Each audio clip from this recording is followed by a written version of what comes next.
anytime you're ready. Why don't you just say whatever comes into your head? Yep, you can start anywhere. Yeah, whatever comes into your head. You can start anywhere. Okay, I don't know where to start. I mean, do I start should I start with my childhood? Or do I go for the show business stuff? Sure. I'm such a New Yorker. The other day I'm coming home, and my wife and daughter have locked themselves out of the house, but I keep going because I don't want to get involved. You don't think I should open with a joke? No.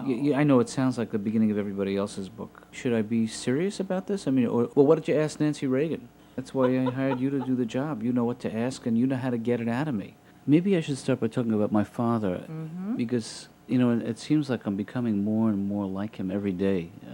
My wife describes me as Sidney Katz with really good bladder control. He was born in New York City. His parents came here when he was an infant from Budapest, or Budapest, as he's fond of saying. He is the least direct human being in the world. First of all, he can't describe anything in emotional terms. If he's not feeling good, then he'll say he's at 6s and 7s. We were driving from the airport the other day, and it was getting dark out. And rather than suggesting I put my headlights on, he says, "John, I notice a lot of guys have their headlights on." Yeah, he lives in New York by himself.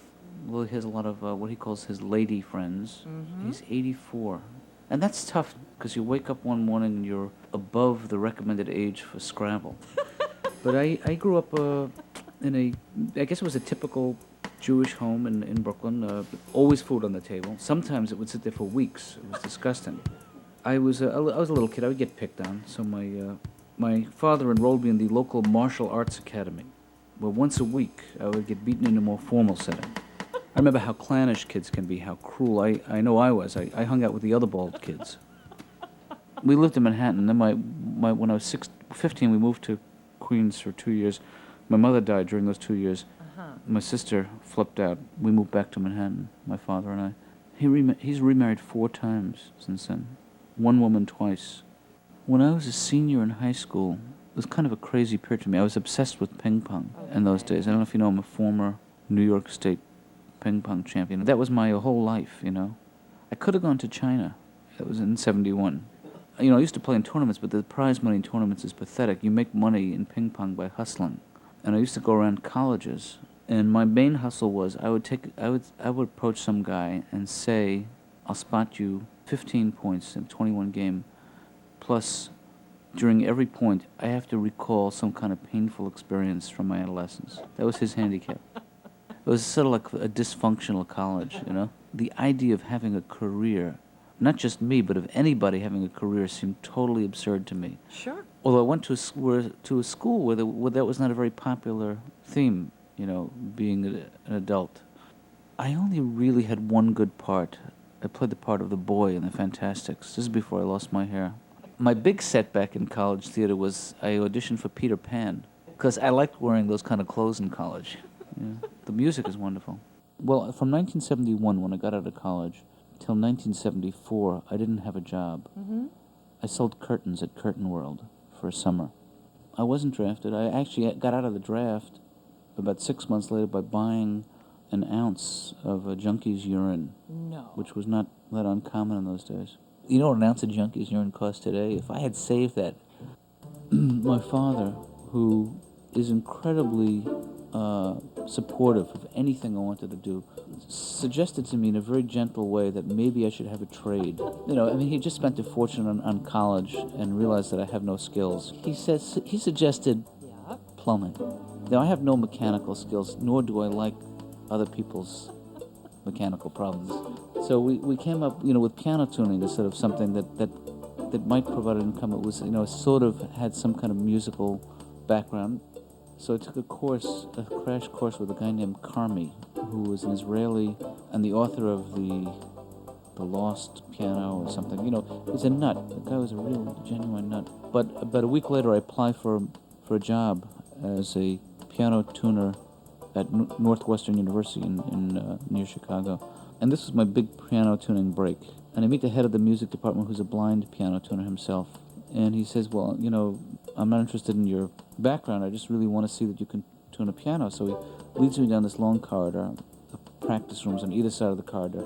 Yeah. And and they have glass windows in the rooms. I said, "Do you want me to tell you when we get to an empty room?" He got very indignant. He said, "I've been teaching here for 30 years. You don't have to tell me anything. I'll tell you when we get to an empty room." Stops in front of a door, the one door that doesn't have a window in it.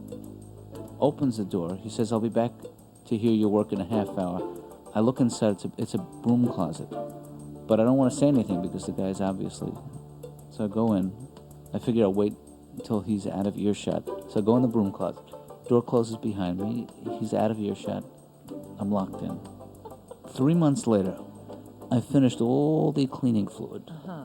See, all the mistakes I've made in this business have been in picking who I have representing me. You know, it took a long time to select a manager. What I didn't realize is that you select a manager by examining who they represent and how they're doing. My manager had one other client, the Loch Ness Monster. You know, she said to me, "You can be a big fish in a small pond." No visibility. That should have tipped me off. You just don't learn. You know, the stakes are so high. Mm-hmm. You don't know the first time, and even the second time, whether or not you can rise to the occasion. That's really what you're wondering about. He brags about me to his friends, and he's supportive, but he's never really been able to grasp what I do for a living. He thinks I'm a Canadian. You know, I think he would love it if I had a salary, I think. You know, we have a complicated relationship. We had dinner last night. He's in town, and I made a classic Freudian slip. I meant to say, "Can you pass me the salt, please?" But it comes out, you putz, you ruined my childhood. In high school, he sort of disappeared from my life. You know, my mother was dying of cancer. I was sort of like, what's another word for an observer? A witness to my own life. I really was sort of like watching my family. You know, I wasn't participating. It was too emotionally violent for me. First of all, for him to go to college went against the grain of his family.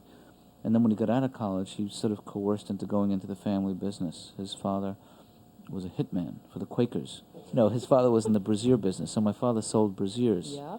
And still works, actually. He's 84 years old and still working now. You know, there's a weird thing about comedy. The stupider the audience is, the harder it is to do clever puns. It's not that they don't get them, it's they resent them. It's like I do a joke now, which is my favorite joke to tell, and the best response it gets is sort of like a mean groan, you know? And I say, you know, I've been to 3 funerals this month, and I'm not a mourning person. Hey, enough about me.